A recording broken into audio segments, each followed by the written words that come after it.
Assalamu alaikum and welcome to another program of Diplomatic Enclave. I am your host Omar Khalid Butt. The country whose ambassador I'm going to interview today is one that is located in southeastern Europe. It is inhabited since the Neolithic age, that is 10,200 years before Christ. Not only that, the people are very friendly but drink a large amount of coffee. They're the 10th nation in the world as far as the number of coffee drinkers is concerned. And lastly but not the least, they are projected to be the third largest country in the world to have the highest touristic influx between 1995 and 2020. I'm talking about Bosnia-Herzegovina, and I'll be talking to the ambassador of that country, who is none other than Mr. Nedim Makarevic. But before that, let's watch this short segment prepared by our correspondent Shabir Ahmed Wagra and come back where I will introduce you with the ambassador.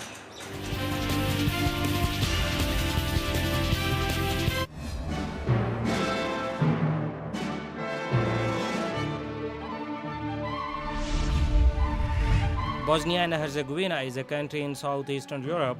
It's bordered by Croatia to the north, west and south, Serbia to the east and Montenegro to the southeast. It is almost a landlocked country except for the 20 kilometers of coastline on the Adriatic Sea surrounding the city of Neum. Its capital and largest city is Sarajevo. Following the dissolution of the Socialist Federal Republic of Yugoslavia, the country proclaimed independence in 1992, which was followed by the Bosnian War lasting until late 1995.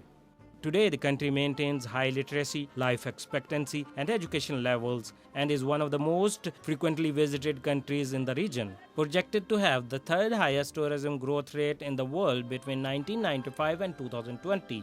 Last year, Bosnia-Herzegovina had 750,000 tourists, an increase of 9%, and 1,650,000 overnight stays, which is an increase of 9.4% from 2012. 58.6% of the tourists came from foreign countries. The country is home to three ethnic groups. Bosniaks are the largest group of the three, with Serbs second and Croats third. The war in the 90s caused a dramatic change in the Bosnian economy. GDP fell by 75% and destruction of physical infrastructure devastated the economy. While much of the production capacity never been restored, the Bosnian economy still faces considerable difficulties. The literacy rate in the country is more than 99% despite of the long civil war, which is a great hope of taking country out of economic crisis. This is a round bread called lepina, which is my customer really enjoy. We use them for cevapići and other sandwiches. We also have a homemade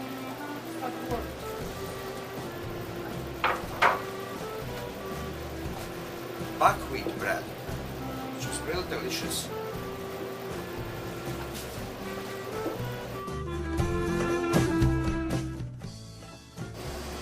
Okay, here we have a homemade filo, which we made famous zucchini pie for an appetizer only.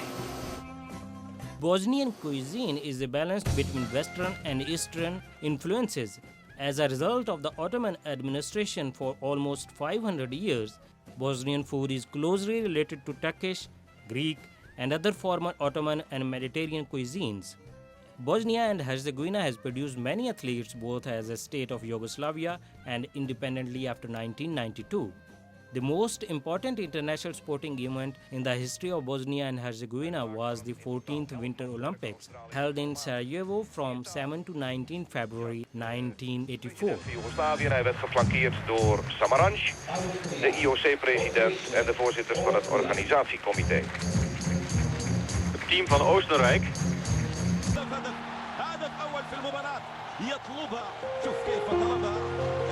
Football is the most popular sport in Bosnia and Herzegovina. The Bosnian national football team will play at the 2014 FIFA World Cup, its first major tournament after independence. Bosnia and Herzegovina was the world champions of volleyball at the 2004 and 2012 Summer Paralympics.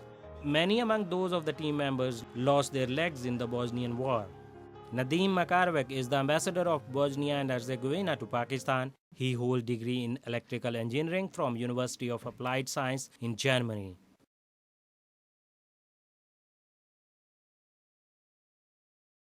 Before joining foreign services, he worked with many international companies as consultant in various capacities.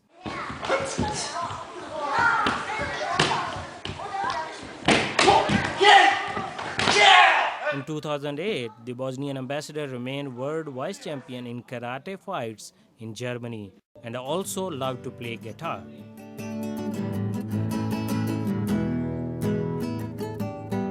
Although Pakistan and Bosnia does not have a huge volume of bilateral trade, but the current ambassador is very much hopeful that that can be increased because Bosnia has a lot of potential, especially for textile unit of Pakistan, to have a lot of exports over there. This is Shabbir Ahmed Wagra reporting for PTV World's program Diplomatic Enclave, Islamabad.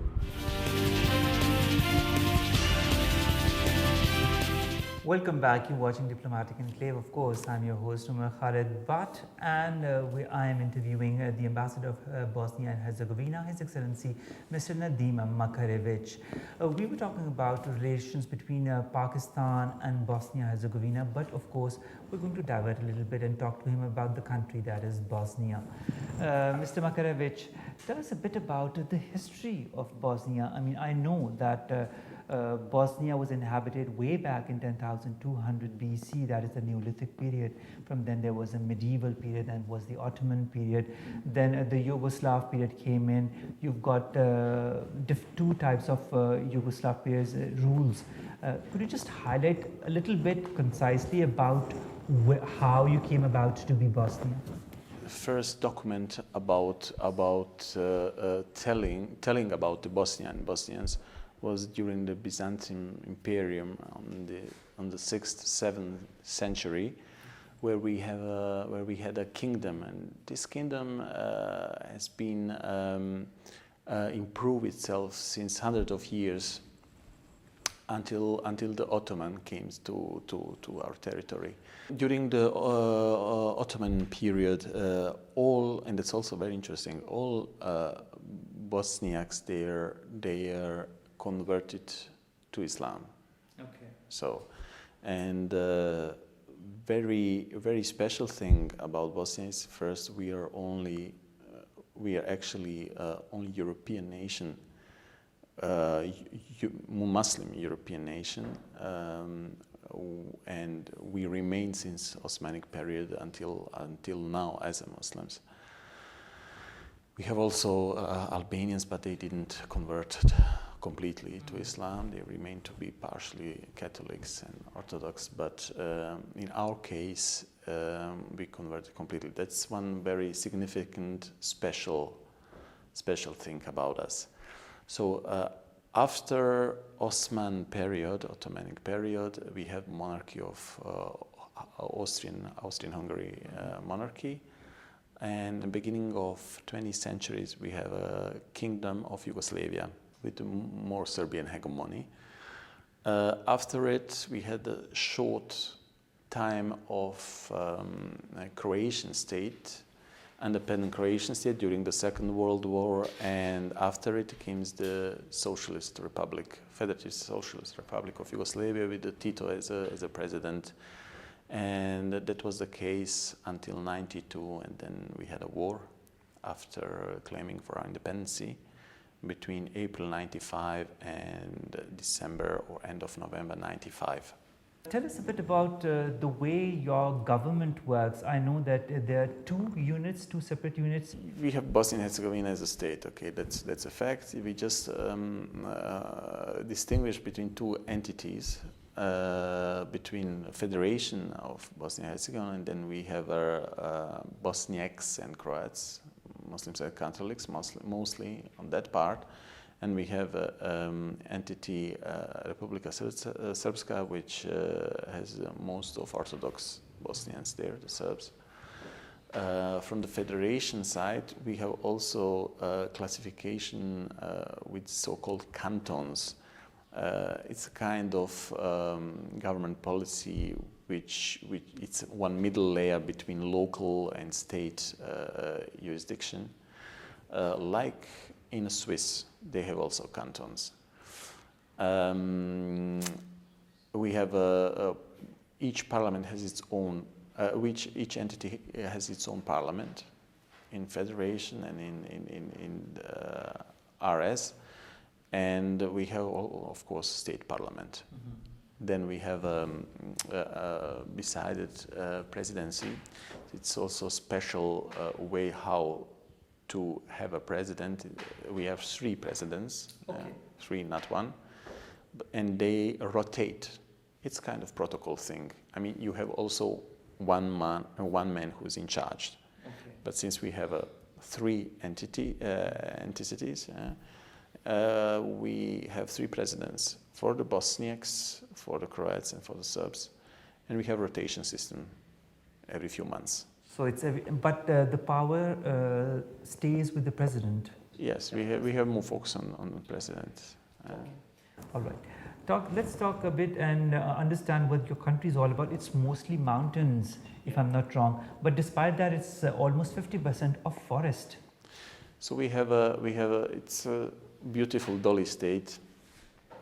We have 85,200 square kilometers, about 4 million people living in it.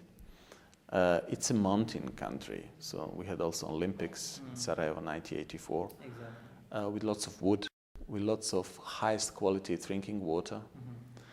Then we have to the south we have more you will find more stony areas. Direction Mostar, as it goes to the sea, more stones. It's the Herzegovina, with the very beautiful capital of Mostar, with national parks, with lots of history. We had so many civilizations. We are basically crossroads of civilization since Romans. But how do you preserve all of that? Do you have a certain part of your government that takes care of that preservation of all those areas, the forestry, and all those national parks that are there? We have it, and we try it. Yes, and we have it. We have our authorities who are in charge for both for historical heritage and also for national parks and for national treasure of Bosnia and Herzegovina.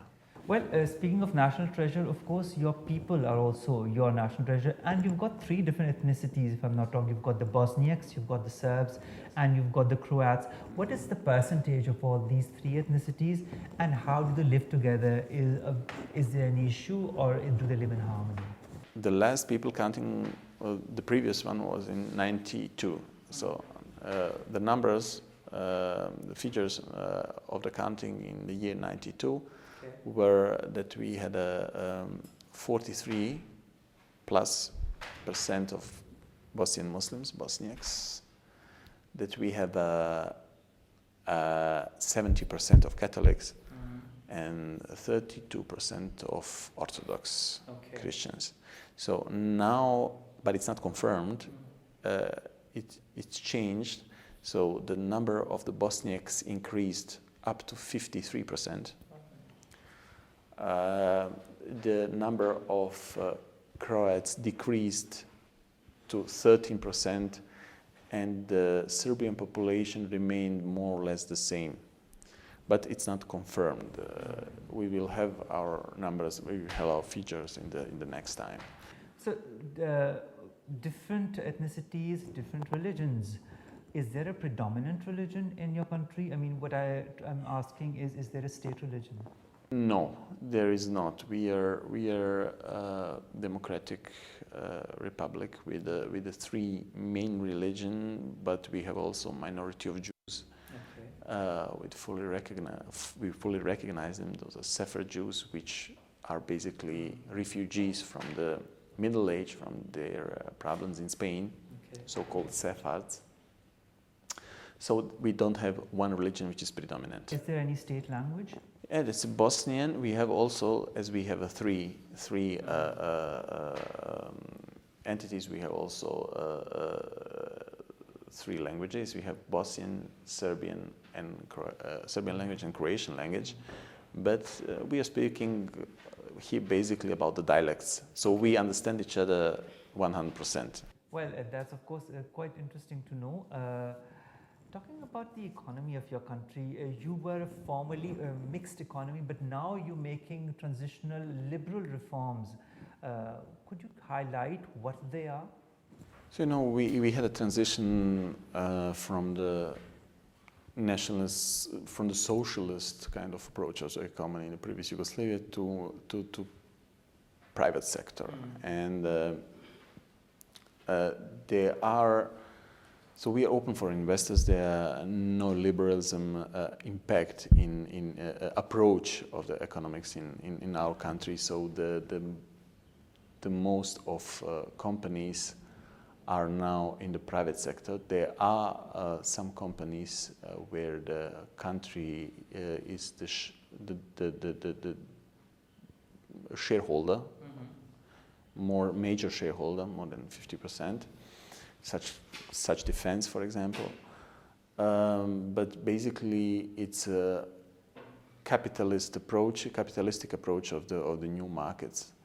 So we have about more than 17 billion of GDP annually, and we are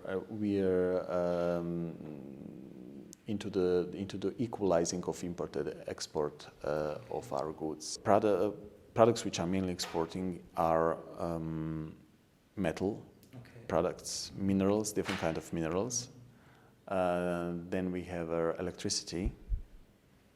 Gained out of hydro, mostly about 80%, and also we are using coals, thermal electricity.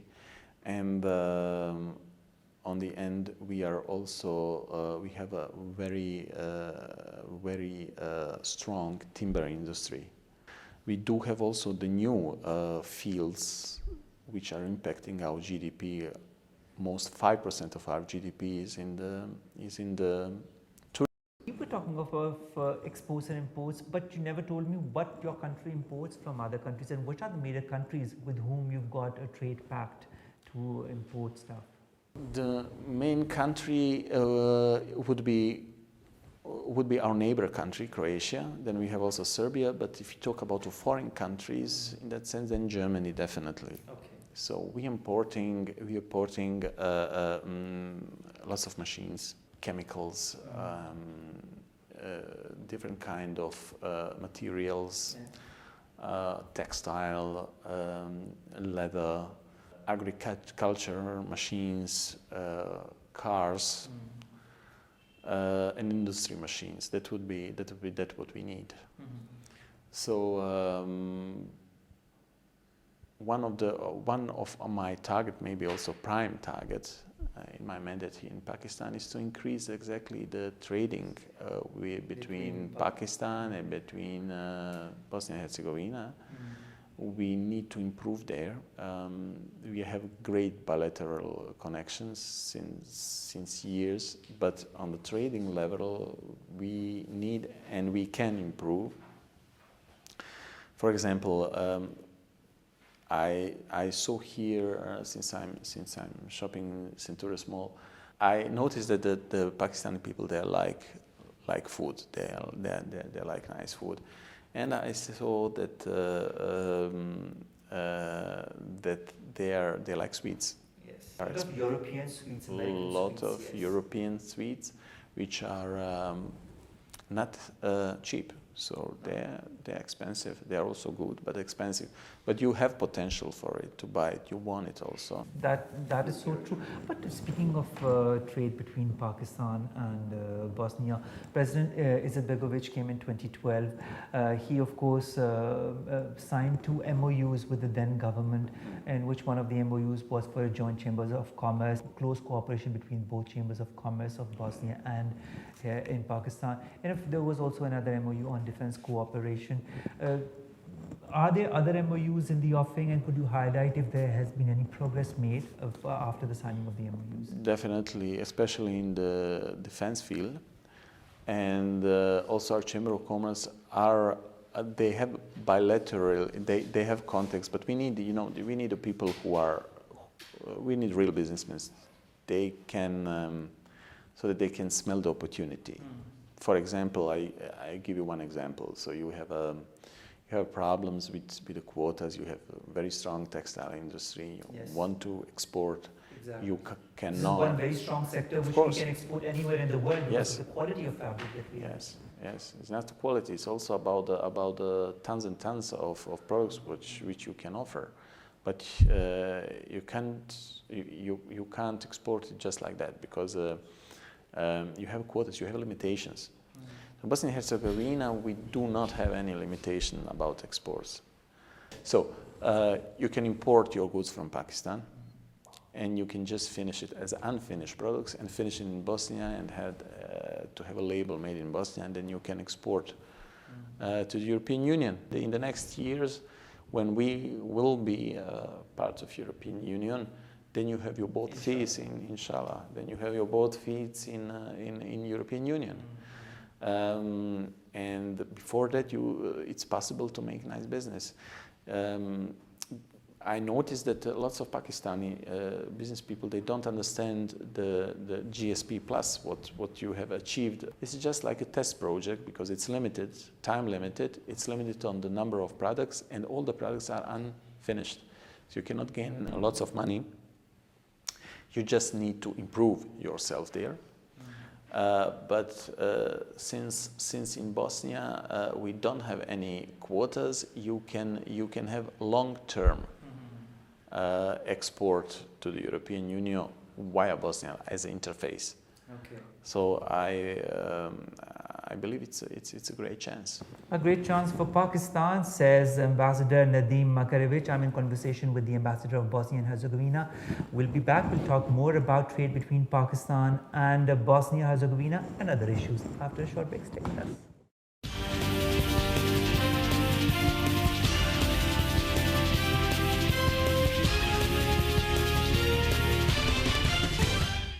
Welcome back. You're watching Diplomatic Enclave, and I, Omar Khalid Butt, I'm in conversation with the Ambassador of Bosnia and Herzegovina, His Excellency Mr. Nedim Makarevic, and we were talking about the bilateral relations between Pakistan and Bosnia and Herzegovina. Mr. Makarevic, Pakistan and Bosnia established relations way back in '92 when Bosnia gained independence, and have been going strong. The relations have been going quite strong between both countries since then. And on the humanitarian side, this is one aspect we didn't touch upon. The Bosnians have been quite generous as well towards Pakistan after the 2005 earthquake. The Bosnian children donated a lot of money, and now in Muzaffarabad you have created a basic health unit as well as a school. Is that so? That's so. So we gave our children from Bosnia, gave to the children of Pakistan donated school and a hospital. And I will try to that this not be the last project. It's not just about building the houses. It's also about exchanging the thoughts, the culture, the common things. For example, 2 weeks back, I had an honor to participate on the signing of MOU between the two universities. Exactly, I was coming to that. The educational cooperation between both countries is also becoming stronger. I mean, this is what you told me. And it should improve even more and more and more because it's very high potential. We have a state university and private universities with the dual degrees from the Britain or States, and it's a huge possibility for the Pakistani students. Vice versa. So we made a MOU with the NAST. NAST has also we saw the facilities. We can exchange our students in engineering fields.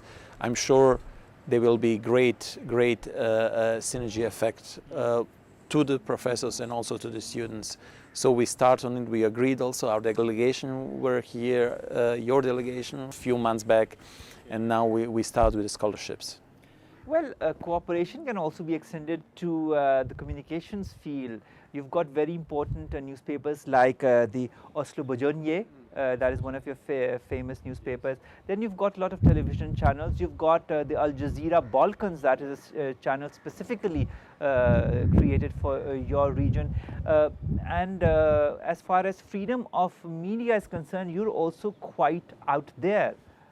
Yes, maybe too quite out there, because we are also very often to the point where the journalists can do and say whatever they want without any consequences. So don't go that far.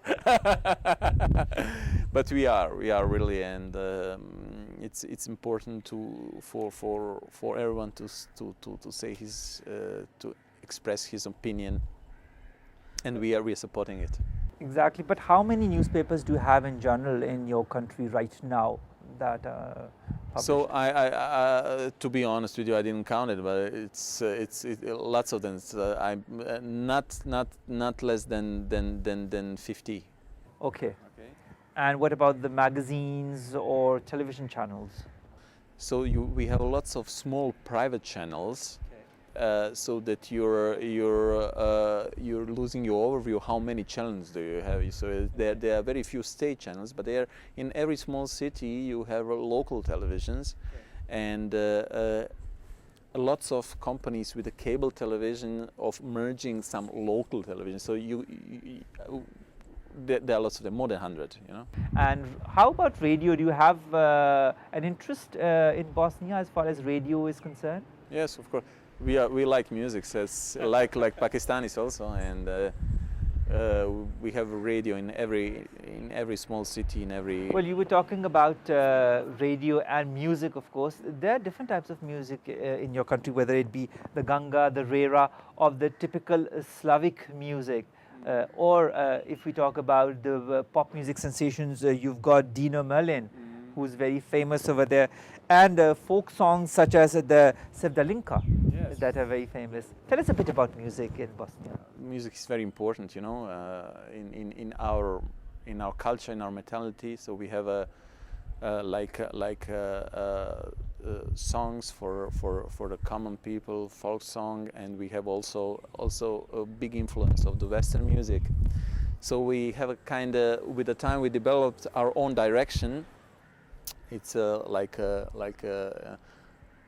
actually a huge touch of the Balkan influence on the modern music, and so that's the way we have it in Bosnia, with the modern instruments, without unplugged, just voices. There are lots of them. You should hear it. It's very hard to express it with the own words, to express with the own words the melody. From music over to some arts, literature and culture, you're pretty strong as far as that is concerned. Any major architectural places that one should visit once one is in Bosnia? Definitely, we have that has to do with the culture and history. We have our kingdom era, where you have you can see our ancient graves, so-called statues. Then we have a very long Ottomanic period with the mosques in the Ottomanic style, and of course cathedrals and churches. Then we have lots of buildings during the Austrian-Hungary monarchy. They have a special way of architecture. They had a special way to build the buildings, up to the modern architecture, up to those days, our days. So that's interesting. But I mean, we talk about arts, we talk about architecture, but there's also the literary part. You've got Ivo Andrić, who's a very, very famous Bosnian writer. Then when we go to poets, you've got Simić, who's quite famous out there. In writers, you've got Vladimir Prelog, or you've got Meša Selimović. Any other writers that I kind of missed out? I must have missed out on so many. We have at least 10 writers which published their books, and they achieved to have their translation on 20 till 30 languages. But most of all, despite of literature, we focused also on the cinema. on the movie industry. So we got our Oscar with In 2001, you got the Oscar for No Man's Land, and of course the guy also got the Golden Globe Award the same year, Denis Stanovic. That's right. That's right. We have movies. We have also Sarajevo Film Festival. It's been held every year in the summer with the huge support of Hollywood. So we have lots of friends in the States which supports us, such as Angelina Jolie. She made a movie about Bosnia. She was a director, producer. Land of Blood and Money. Yes. Then we had also Richard Gere. He made also a movie about the Bosnia, and he actually acting for himself in that movie. John Malkovich, Kevin Spacey, lots of them. So they support us. It's a very nice. It's a very strong festival. Meanwhile, a very serious one. And we have the countries, lots of countries, lots of artists. You see, one film that I watched back in 2005 or 6, I think, was Emir Kusturica's Life is a Miracle. I mean, Yes. that was a beautiful film, and I hope that people who haven't watched it will get the opportunity to watch it one day, because it's beautiful. He's our famous director. He was famous director during Yugoslavia and also after it. What about theater? Is it mainstream? Is it really artistic? What kind of theater exists in Bosnia? We have many directions of theater in Bosnia. It's very important. Actually, during the war, we had a so-called war theater where we spread our suffer to the public. We have a classical theater. With the classical parts, up to the stand-up comedy, up to the parodies, and in Sarajevo and also in Tuzla and also in Zenica. Every bigger city in Bosnia, we have a theater. It's important for us. And there's nothing like watching something live. Well, coming from theater, of course, you've got a lot of museums as well, and you preserve them. There's the one that was created in Sarajevo in 2007. How important are the museums, and what kind of artifacts are there in Bosnia? The museums are, of course, very important because they are witnesses of our history, of the different cultures, which have different migration of the people, civilizations, impacts on our history, and they are every day new things which has been discovered. For example, in the small town of Visoko by Sarajevo, they discovered pyramids. So they are about to search on it. It's a mystery. So Bosnia is full of secrets and full of unaccomplished storytellings. Secrets, unaccomplished storytellings that one needs and one should explore. Oh, definitely, definitely. I hope you too. Yes, I hope, inshallah, to go one day definitely to explore the country, and this program gives me even more incentive to go there with all that I get to learn about the country that is Bosnia and Herzegovina. When we talk about arts, when we talk about everything, everything is centered around the family and how people are and how the society functions. How is the familial system? Because you know that here in Pakistan, we've got this extended family system where the grandparents live with the children and their grandchildren, and there's a lot of love, there's a lot of social bonding between families, unlike the West, where it's more diversified, and once the children become of 18 years of age, they go their separate ways. How is it in Bosnia? So we are actually the family is playing a huge role. We are caring about the family, caring about our parents, about grandparents. It is though a huge impact from the Western world, where those positive ties among the family members are not that tight anymore, but still not that tight anymore as in Pakistan, but still much more tight now as in West Europe. And when we talk about families, food, cuisine, you said that you love sweets, and you were talking of exporting such a lot of chocolates and everything to Pakistan. You're one of the largest coffee drinkers. Yes, we are crazy about coffee. It's a legal drug. I mean, the 10th largest country in the world to have to drink coffee. Do you prepare your own coffee or do you import it from somewhere? We import it because the coffee we import it, I believe, mostly from Brazil. We have this and Arabic mocha, and we drink it. It's similar like a Turkish, but not. We don't sweet it during we prepare the coffee. So we have a small sugar pieces, and we take it separately, and we enjoy it. Oh, that's sweet. That's sweet. But apart from that, there's many other foods like the cevapi, the burek. Yeah, cevapi. It's national dish. No issue. It's like one version of kebab, but it's in the taste quite different. Okay. And it's in the special bread, so-called lepina, and we have it. We have the cevapi. We serve it with the onion, and then we eat it. It's very delicious. Okay, and you've also got the dolma, the goulash. We have dolma. We have goulash. We have so-called pita. It's very important. It's special thing. Pretty special. It's if I compare it to lasagna, it's different. It's just we have a vegetarian or meat, or you know how the lasagna looks like, okay? Yes, it's similar, but we using a different kind of preparation. Kind of preparation. Yes. I must show it to you. Oh, I would definitely. I hope you invite me someday, and I have food at your place prepared by you, of course, none other. Sports in your country. In chess, you've been a world champion so many times in 1994 in Lyon, and then in 1999 as well. And how can we forget football? That is your most favorite of all sports. Definitely.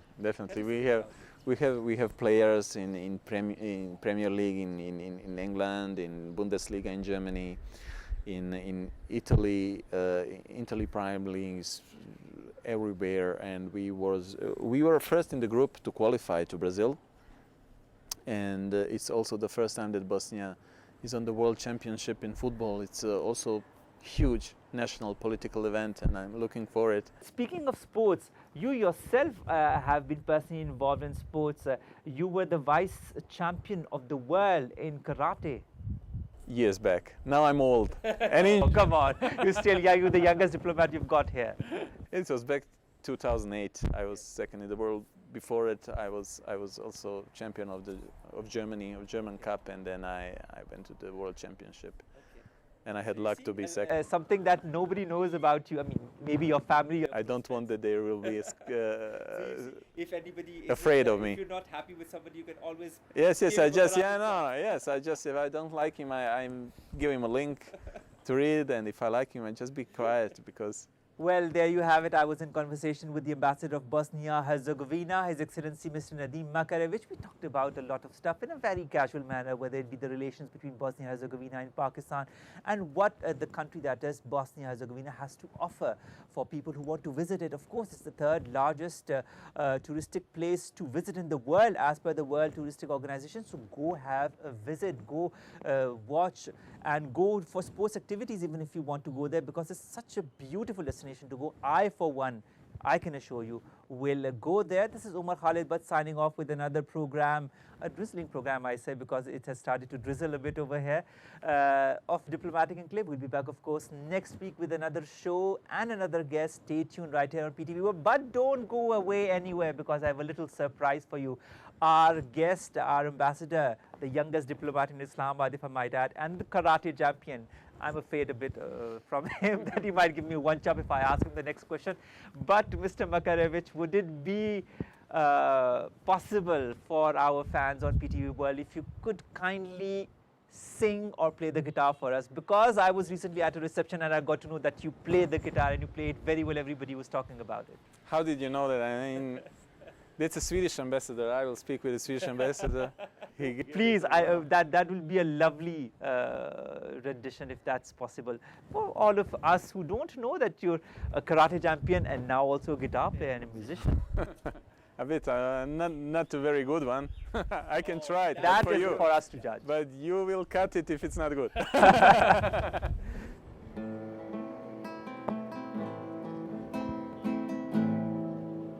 what I should play? You want some Whatever you're comfortable with.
Nedim Makarevic, thank you so much. On a musical note, we end this lovely interview with you. Thank you. Thank you very much. Thank you. Take care.